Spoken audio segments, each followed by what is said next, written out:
Boa noite. Então, vamos fazer hoje a nossa palestra Petro 73, a compulsão para recriar e superar as feridas da infância. Vamos começar assim. A criança, lembrando que nós vivemos numa sociedade imatura espiritualmente, então a infância e a juventude são difíceis, nós não temos crianças perfeitas, então a criança deseja ser amada exclusivamente sem limites, portanto o desejo da criança é irreal. Então, por mais que fosse dado um amor totalmente maduro, a criança ela ia sim sentir dor por não ser amada exclusivamente em todo momento. Se em algum momento a gente pudesse dar o amor que ela quer, que ela deseja, ela ia sofrer. Então, traumas aconteceriam mesmo que fôssemos pais perfeitos, o que não é a verdade. Então, se o amor maduro fosse dado, a exigência irreal do amor exclusivo diminuiria consideravelmente. Então, ela ia ficar na falta, ela ia ficar na dor, mas pelo menos não ia ficar tão traumatizada. Porém, entretanto, o genuíno amor maduro, e aqui quando eu estou falando amor maduro, eu não estou falando do amor perfeito, nós somos uma sociedade imperfeita, então nós somos pais imperfeitos, não somos pais maduros, não fomos treinados para acolher as nossas dores, para aprender a lidar com crianças e adolescentes. Então, o nosso amor ele é muito imaturo. E aí, a criança que já é imperfeita e que quer ter um amor exclusivo e sem limite, não tendo um amor relativamente maduro, ela vai se ressentir. Então, como as crianças raramente recebem suficientemente amor e carinho maduros, elas continuam carentes disso ao longo da vida. Então, elas crescem, deixam de ser crianças, mas continuam uma criança dentro de cada adulto carente, traumatizado, sentindo a falta daquele amor irreal de ser amado exclusivamente e a todo momento, sem limite nenhum.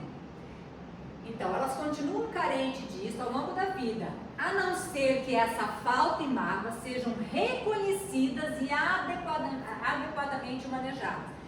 Então, qual é o propósito? Hoje eu sou uma adulta, tenho partes de mim congeladas lá na minha infância, traumas, com 2 anos, com 3 anos, 4 anos, eu tenho uma criança de 2 anos, uma criança de 3 anos, mesmo que hoje eu já seja uma adulta madura, eu tenho essas várias crianças congeladas dentro de mim. Então, quando ele fala, a não ser que essa falta e mágoa sejam reconhecidas, é a partir daí que você vai resgatar aquela criança que ficou congelada no tempo, para poder manejar adequadamente. Assim, não só vocês se tornarão pessoas mais felizes, mas serão capazes de estender esse amor maduro para outras pessoas. Vamos dizer que a partir do momento que uma geração de pais consegue se responsabilizar pela própria dor da infância, parar de culpar pais e mães e se responsabilizar pela própria dor, elas vão conseguir se acolher os seus próprios traumas. Não vamos jogar a responsabilidade para os outros, nós vamos nos responsabilizar pela própria dor. Automaticamente seremos pais mais maduros para os nossos filhos, que terão, voltando aqui um pouco, que terão o amor genuíno maduro, que não é perfeito, mas é mais maduro, porque eu só sou um pai que consigo me responsabilizar pela minha própria dor, e aí vira um círculo virtuoso. E aí cada geração ela está mais preparada e adequada para acolher as dores ainda das imperfeições das crianças que desejam amor sem limite. Então, não só nós nos tornaremos pessoas mais felizes, mas somos capazes de estender esse amor maduro para outras pessoas. Não só as pessoas que nos cercam, como também os nossos filhos. E criaremos uma geração de pais mais maduros. Mas como o amor maduro neste planeta está presente somente num determinado grau, a criança sofrerá de falta, mesmo que tenha pais amorosos. Então agora nós vamos entrar no assunto de como funciona o trauma numa criança. Mesmo tendo pais amorosos, ela vai ter traumas. Não só porque esses pais amorosos são imperfeitos e eles em algum momento vão cometer falhas, mas porque a criança também ela deseja um amor impossível. Então, durante a infância, essa necessidade raramente Lembrando que na infância, nosso cérebro, que é responsável pela parte racional, ela começa a se desenvolver a partir dos 7 anos. Então, tudo aquilo que a criança sente antes dos 7 anos, ela não consegue colocar numa teoria, explicar e entender o que está acontecendo. Ela vai entender e compreender de uma certa maneira. Ela vai ter uma lógica própria e vai ficar guardada no inconsciente. Então, muitos dos nossos traumas não estão a nível consciente. A gente nem entende qual é o trauma e qual foi a conclusão que a gente chegou. Quando a gente for dar as palestras sobre imagens, nós vamos falar sobre isso. Nós temos várias situações desagradáveis na infância, em que a gente sentiu algo, dor, uma coisa que foi muito desagradável, como nós não tínhamos a capacidade mental de entender o que estava acontecendo, a gente chegou a conclusões, tipo, eu sou uma pessoa que não sou digna de amor, as pessoas são más, o fogo queima, seja lá a conclusão, ela guarda aquilo que mesmo depois, quando o cérebro começa a se formar, e ela começa a entender e lembrar do que aconteceu, e aí hoje ela tem uma explicação para aquilo, mas aquela parte ainda está congelada ali, que tendo as mesmas crenças, o fogo é perigoso, aí eu fico atraindo, às vezes, queimaduras, porque você tem uma crença que continua te perseguindo enquanto for adulto. Então, as crianças não têm meios de transformar suas necessidades em pensamento, foi o que eu acabei de falar, nós não temos a parte do racional do cérebro. Não podem comparar o que tem com os que os outros têm. E não sabe que pode existir algo mais. A gente pode ver dentro das nossas notícias, né, de quando crianças sofrem abusos, né, sejam sexuais ou até mesmo de ser espancados. Depois você vai conversar e vai entender, a criança falava assim, não, eu não sabia que era assim, eu não sabia que podia ser diferente, porque é isso mesmo. Quando a criança nasce num lar, por mais imperfeitos ou loucos sejam os pais, para elas aquilo é normal. Elas não conseguem entender que na casa dos outros não é a mesma coisa. E se é diferente, se ela começa a perceber que ela é diferente, ela deve chegar a uma conclusão e falar assim, então é porque eu mereço, é porque eu sou má. Alguma conclusão ela chega. Ela não, nenhum momento ela para pensar, meus pais são imperfeitos. Porque nunca a questão, até nisso o egocentrismo existe no mundo. Não é só para culpar os outros, é para culpar a gente mesmo. Se está acontecendo comigo, a culpa é minha. Se aconteceu essa coisa ruim com a minha mãe, a culpa é minha. Se meu pai morreu no acidente, a culpa é minha. É muito voltado para a gente. Então, eles acreditam que essa é a maneira como deveria ser. Assim, as crianças crescem sem compreender por que estão infelizes e nem mesmo que estão infelizes. Quando começa a perceber que estão infelizes, é um passo que deu para sair da infelicidade. Porque aí você já fala assim, que às vezes que eu estou infeliz, existe felicidade? E por que eu não posso ter a felicidade? E então você percebe que tem algo mais e você vai abarcar essas outras possibilidades. Existem pais que dão grandes demonstrações de amor, mimam demasiadamente suas crianças. Tais mimos podem ser uma compensação por suspeitarem da sua inabilidade de amar amadurecidamente. Então, não sei se vocês lembram lá na nossa primeira palestra que a gente fala de 3 personalidades, amor, poder e serenidade. Geralmente é na parte do amor, que a distorção do amor é a submissão. Então tem hora que você faz pelo outro porque você quer alguma coisa do outro. Então quando a gente pega esses pais que não são maduros, todos nós, em algum momento, onde nós não temos uma maturidade suficiente para dar um amor, a gente tem um nível saudável de amor na nossa sociedade até um certo limite. Depois disso a gente não sabe o que é amar. E a gente acha, a gente quer amar demais e distorce. Aí a gente acaba se submetendo aos filhos. Nesse caso aqui, se submete demais aos filhos. Não, eu não posso causar dor para meus filhos, eu não posso causar traumas para meus filhos. Principalmente aqueles que tiveram traumas lá atrás. Quando a gente traz um trauma de pais severos demais, a gente pode fazer 2 escolhas. Ou a gente fica igual, porque a gente achou que aquilo foi bom pra gente, de alguma forma. Ou a gente fica totalmente ao contrário. Então, normalmente, esses pais muito permissivos, eles se projetam nos próprios filhos, lembrando de como foi ruim ter sido punidos, ter sido parados nos seus desejos. Então eles acabam permitindo, sendo muito permissivos, o que não é saudável. Outros pais podem ser severos demais. Lembrando que a gente vive num mundo dual e a gente tem sempre dois extremos, né? Ou muito leniente ou muito severo.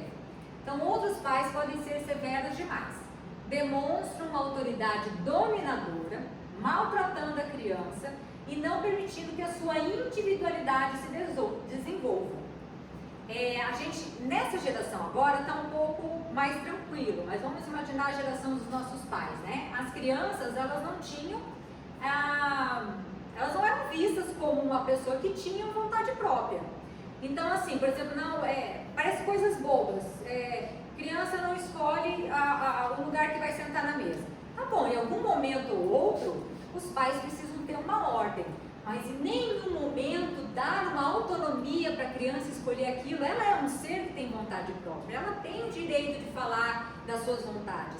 E um amor maduro vai lá e acolhe quando é possível e põe o limite quando não é. A criança não vai se ressentir de ser colocada um limite de vez em quando o amor é maduro, se em outros momentos aquele pai dá uma autonomia e uma atenção à vontade das crianças. Normalmente os pais mais severos demais, eles pegam e falam assim, sou eu que mando e fiquem quietos. E aí muitas das crianças da nossa geração passada, geralmente dos nossos pais, não tinham condições de peitar, ficavam reprimidas na raiva de não poderem ter as suas vontades feitas. Então enquanto uns eram lenientes demais, outros foram severos demais e foram crianças muito reprimidas. Ambos os tipos estão em falta como pais e suas atitudes causarão feridas nos seus filhos, nas crianças. Em crianças de pais severos, o ressentimento e a rebelião serão abertas e, consequentemente, mais fácil de detectar. Então a pessoa vai ficar ressentida. Às vezes parece pior ter um pai muito severo. Mas, querendo ou não, tudo aquilo que você enxerga, por pior que seja, às vezes é mais fácil, porque está tudo no inconsciente. É mais fácil, não tem que sair buscando no inconsciente o que está ruim. Você está lá, você está ressentida. Pô, não me dá voz, não me dá vez, todas as minhas opiniões não servem, eu tenho que obedecer. E aí a rebelião, a pessoa pode reprimir, mas ela está consciente de tudo, ou ela pode se rebelar abertamente e começar, você não manda em mim, etc. São as rebeliões importantes que na fase da adolescência normalmente acontece. No outro caso, nos pais muito lenientes, a rebelião é da mesma maneira forte, mais ocultada e por isso mais difícil de delinear. Porque os pais que são bonzinhos demais, como a gente falou aqui, que eu vou voltar um pouco. Tais mimos, os que mimam demais, né? Tais mimos podem ser uma compensação por sua suspeita da inabilidade de amar. De alguma forma a criança sente que ali não tem um amor verdadeiro, um amor real. Ela não entende, porque não está a nível consciente, o cérebro não está formado, então os pais verdadeiramente não amam. Eu não estou afim de encarar isso, eu quero fingir que eu amo, então eu viro um doce, uma balinha de açúcar. A criança enxerga aquela atitude como se fosse um amor, mas no fundo ela sente que é uma manipulação, ela sente que não está sendo amada, que está sendo manipulada. Algo fica ruim dentro dela e ela vai se ressentir, e ela vai se rebelar internamente. Só que vai ser tão confuso porque ela não está entendendo o que está acontecendo. A partir do momento que ela começa a entender, meus pais estão manipulando, estão sendo dissimulados comigo, ufa, uma libertação acontece para essa pessoa, porque ela consegue entender o porquê que ela está tão insatisfeita. Mas enquanto isso não acontece, enquanto a criança continua acreditando que ela tem pais amorosos, mas algo dentro dela não está indo bem, ela vai ficar com raiva, ela vai se rebelar, ela vai se ressentir e não vai nem entender o porquê. Outros pais podem ser severos demais. Opa, peraí, isso aqui já foi. Peraí, então. Não importa quanto vocês podem amar os seus pais. Existem ressentimentos inconscientes, os quais evitam que vocês os perdoem pela ferida. Então, todos nós, a gente pode ter hoje uma ótima relação e um grande amor maduro pelos nossos pais. Mas tem partes nossas que não estão bem resolvidas, tem partes nossas que não amam E tem partes nossas que estão ressentidas sim. E a gente parece que tem medo de olhar para elas, como se a gente estivesse traindo os nossos pais, como se a gente estivesse invalidando o amor que eles sentiram pela gente, que a gente sente por eles, como a gente estivesse invalidando a nossa capacidade de ser alguém, uma pessoa do bem. Como assim eu posso ter ressentimentos e uma parte minha odiar os meus pais com todo o amor que eles me deram? E a gente mantém isso inconsciente. É muito importante a gente começar a olhar as partes que odeiam, as partes que não acredita, as partes que não perdoam, as partes que têm ressentimento, e a gente tem, das pessoas que a gente mais ama. Aliás, são das pessoas que a gente mais ama que a gente também guarda mais mágoas. As pessoas que nós não amamos podem nos machucar e não nos afetam tão profundamente. É mais fácil curar essas feridas. Já as pessoas que a gente mais ama, quando nos machucam, o machucado é muito profundo e às vezes é difícil de tratamento. Então é muito importante ficar consciente dessas partes nossas que sentem ressentimento pelos que a gente ama.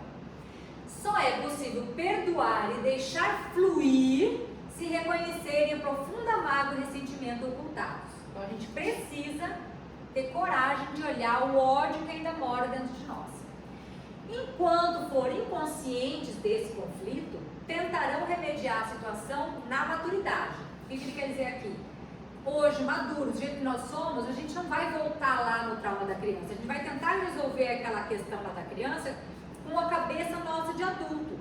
Mas o trauma está lá na criança de 5 anos. Então a gente vai precisar voltar e entender aquele trauma como uma criança de 5 anos. Não adianta falar para a criança, não foi isso que ele quis dizer, você não entendeu. Não, a criança de 5 anos continua sem entender. Ela continua machucada por ter ouvido, por ter sido feito algo com ela. Então ela precisa ser acolhida na dor dela.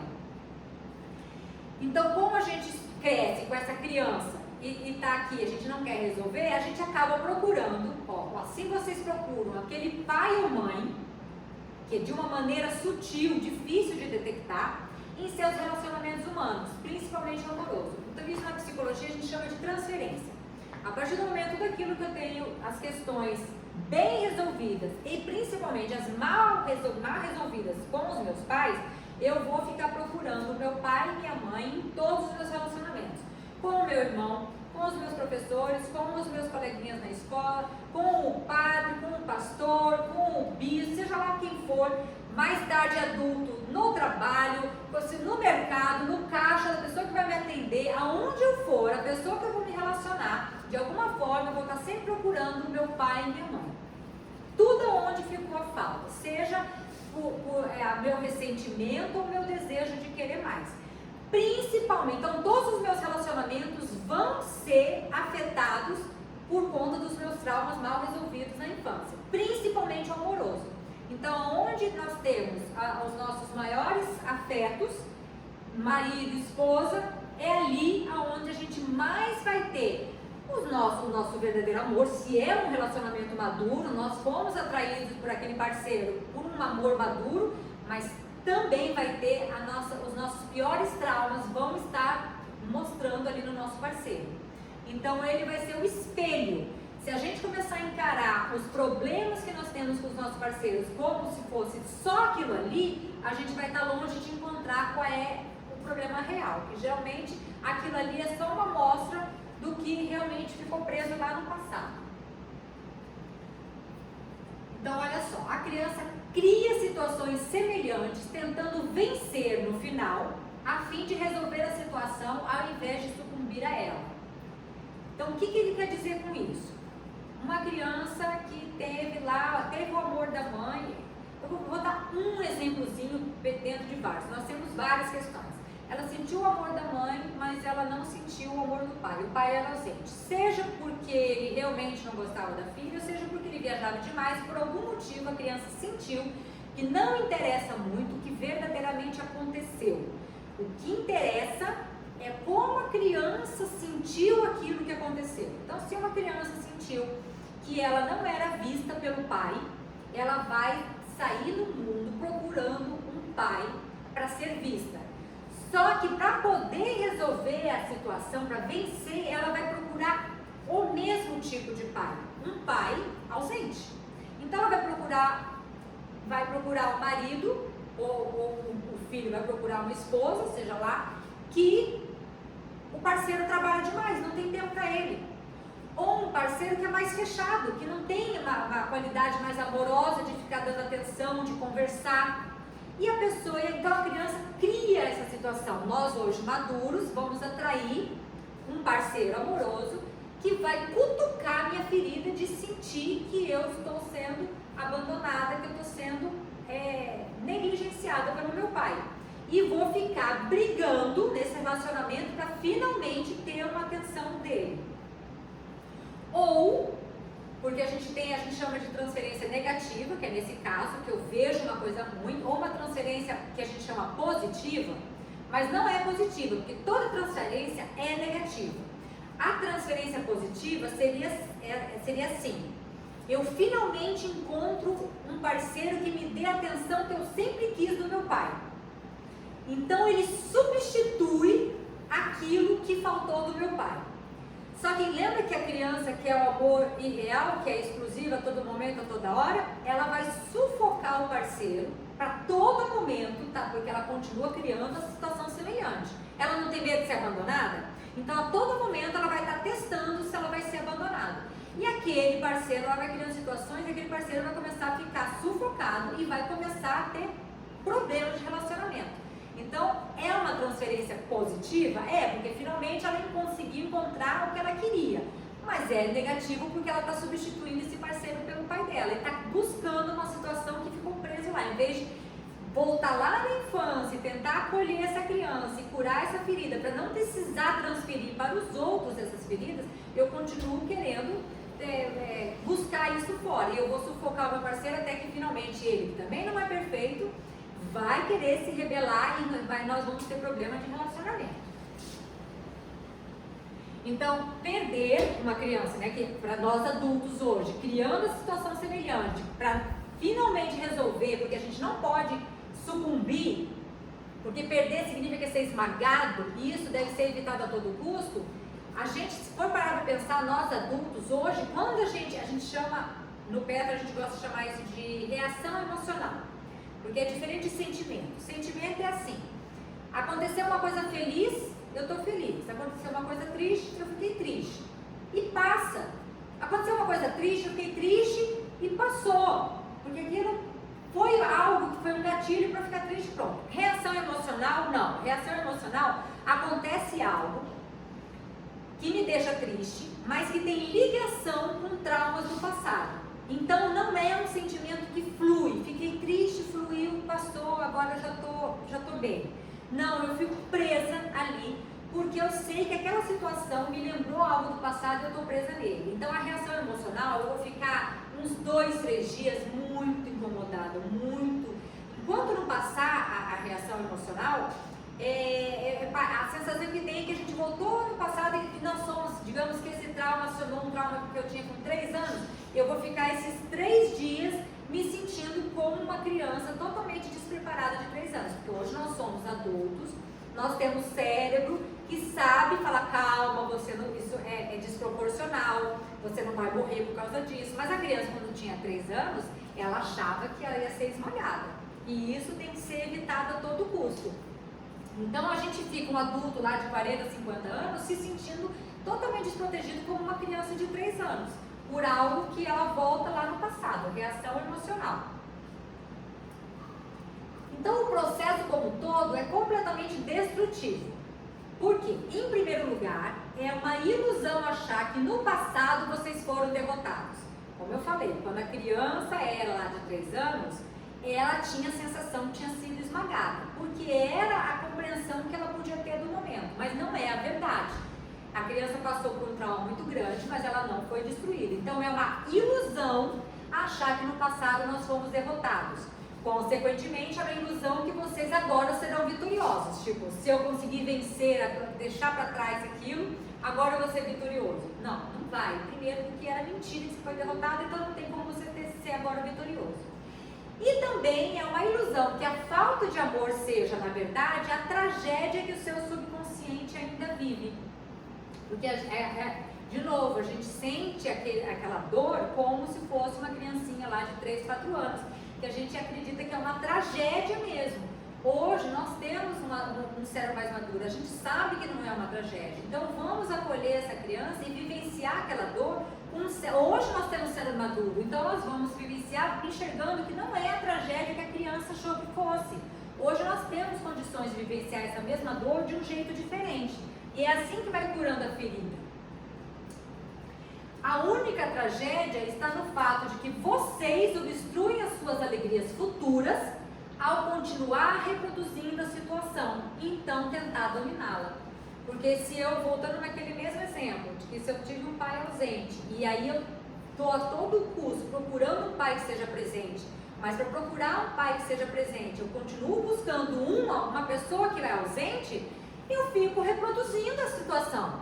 Por que eu fico me sentindo atraída por pessoas que têm aquela característica que me faz sentir dor? É porque eu estou buscando aquela característica.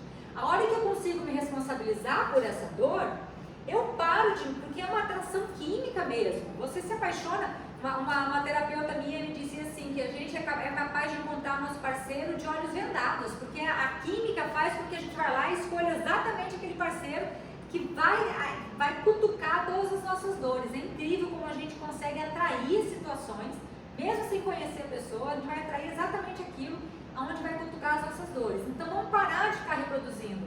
Se eu sentir que meu pai foi ausente, eu posso acolher a minha própria criança e a partir daí eu não vou mais ficar tão na dor e posso escolher pessoas que são mais calorosas, que têm mais tempo para dar para mim. Então aí eu saio desse círculo vicioso. Vocês não têm ideia do quão preocupado está o seu subconsciente com o processo de reencenar a peça, apenas esperando que dessa vez vai ser diferente. Quando a gente começar a ficar mais consciente do porquê que a gente está atraindo parceiros, eu estou falando de parceiros, porque é o que mais, é onde dá mais os problemas, mas isso nós estamos falando de tudo. Se eu estou relacionamento com chefes, a pessoa vai ver, ela sempre acaba atraindo chefes que têm o mesmo tipo de problema. Ou é severo demais, tipo, tá sempre falando que a pessoa não sabe fazer nada. Ou então o chefe que não explica nada e fala assim, não, isso aí é culpa sua. Você pode ver, a gente está sempre atraindo o mesmo tipo de chefe, a gente está sempre atraindo o mesmo tipo de funcionário, a gente está sempre atraindo os mesmos tipos de amigos, a gente está sempre atraindo os mesmos tipos de relacionamento amoroso. Quando há uma repetição assim, o problema não são os outros, é o que está dentro de mim, que ainda está preso num trauma do passado, que cria um campo energético, que faz com que eu fique reencenando e reproduzindo e por isso atraindo essas pessoas ao meu redor. Então, será necessário reexperimentar a falta, a dor e o choro da criança que vocês uma vez foram, não é hoje. É voltar lá na infância, mesmo que tenham sido felizes, pois é possível ser ambos, feliz e infeliz. Reavalie sua ferida atual, o que está sendo desagradável hoje, comparando com a ferida da infância. Elas são a mesma ferida. Não importa quão verdadeira e compreensível seja a dor atual, ela é a mesma dor da infância. Então não adianta você resolver a dor de hoje, você vai conseguir, se essa dor de hoje for real, a pessoa de hoje realmente estiver te machucando, mas essa situação você está atraindo por causa de uma ferida da infância que você não conseguiu trabalhar ainda, você precisa ir lá na infância, curar, tratar e saber como lidar com essa criança para você, só depois disso, começar a entender como que você vai resolver o problema hoje.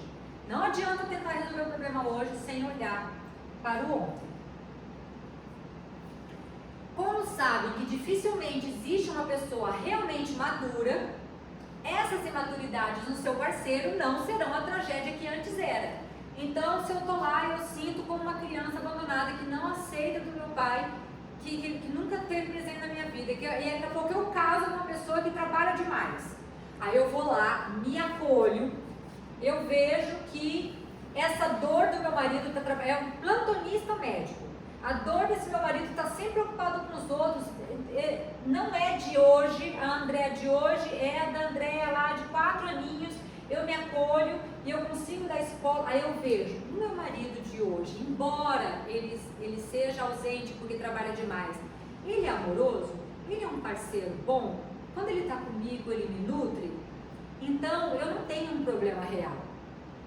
Agora, se eu realmente atrair uma pessoa que não me dá atenção, que vive desocupado, vive ocupado com outras coisas, eu tenho que parar para pensar, isso eu ainda quero da minha vida? A partir do momento que eu vou me acolhendo, eu posso simplesmente decidir que eu quero uma pessoa mais amorosa no meu meio. E aí sim eu posso pensar em sair de um relacionamento desse e atrair um diferente. Não adianta você sair de um relacionamento sem trabalhar e sem se curar, porque você vai atrair outro igual. Tem que começar a tratar as feridas da infância e aí você sim vai ampliar o seu campo para começar ou mudar o seu relacionamento e enxergar de um outro jeito, porque você conseguiu se acolher, ou perceber que aquela escolha foi feita por uma criança ainda muito ferida que não tinha sido acolhida e que agora você já acolheu e você já percebeu que aquele parceiro já não serve mais para você. Então, ao não exigir serem amados como uma criança, vocês estarão abertos e desejosos por amar. Acabou. Isso mesmo. Alguma dúvida? Alguma pergunta? Não? Tudo tranquilo? Então, deixa eu já desligar.